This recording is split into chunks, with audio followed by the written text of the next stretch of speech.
ვენესუელის მთავრობა მობილიზაციას უწევს თავის მხარდამჭერებს და უსაფრთხოების ძალების ასეულობი წარმომადგენელს აგზავნის დედაქალაქ კარაკასის დასაცავად. მაშინ, როდესაც ამერიკის შეერთებული შტატები ვენესუელის სანაპიროებთან 3 გამანადგურებელი ხომალდის გაგზავნას აპირებს. ამერიკის შეერთებული შტატების ერთ-ერთი ოფიციალური პირის თქმით, რომელმაც ანონიმურობის პირობით ისაუბრა, სამხედრო ძალები ადგილზე მალე იქნებიან. ეს არის პრეზიდენტ დონალდ ტრამპის მცდელობის ნაწილი შეებრძოლოს ლათინური ამერიკის ნარკოკარტელებისგან მომდინარე საფრთხეებს. ტელევიზიით მიმართვისას პრეზიდენტმა ნიკოლას მადურომ გააქტიურა დანაყოფები უბნების პატრულირებისთვის.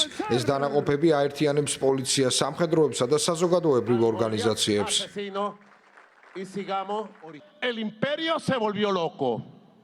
იმპერია კვლავ შეიშალა და განაახლა მუქარები ვენესუელის მშვიდობისა და სიმშვიდის წინააღმდეგ.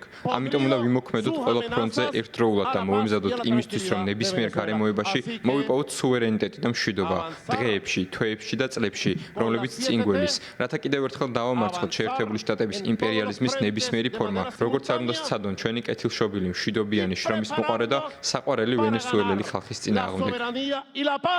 En cualquier circunstancia que se presente en los días, meses y años. პრეზიდენტმა ასევე ხაზი გაუსვა სამხედრო ჯგუფების როლს, რომლებიც ჰუგო ჩავესის მმართველობის დროს შეიქმნა და კვლავ დაადასტურა თავისი მზადყოფნა, მოახდინოს მილიონობით სამოქალაქო მოხალისის მობილიზება მთელი ქვეყნის მასშტაბით.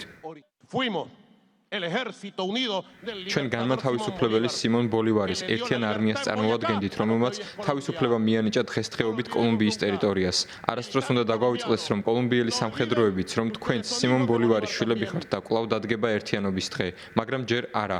ახლა კოორდინაციით ჩვენ ვიცავთ ჩვენს სხვებს, ცას და მიწას. ჩვენ ისინი გავათავისუფლებთ და არაჯობთ და ვპატრულირებთ. არც ერთი იმპერია არ უნდა შეეხოს ვენესუელისა და არც სამხრეთ ამერიკის წმინდა მიწას.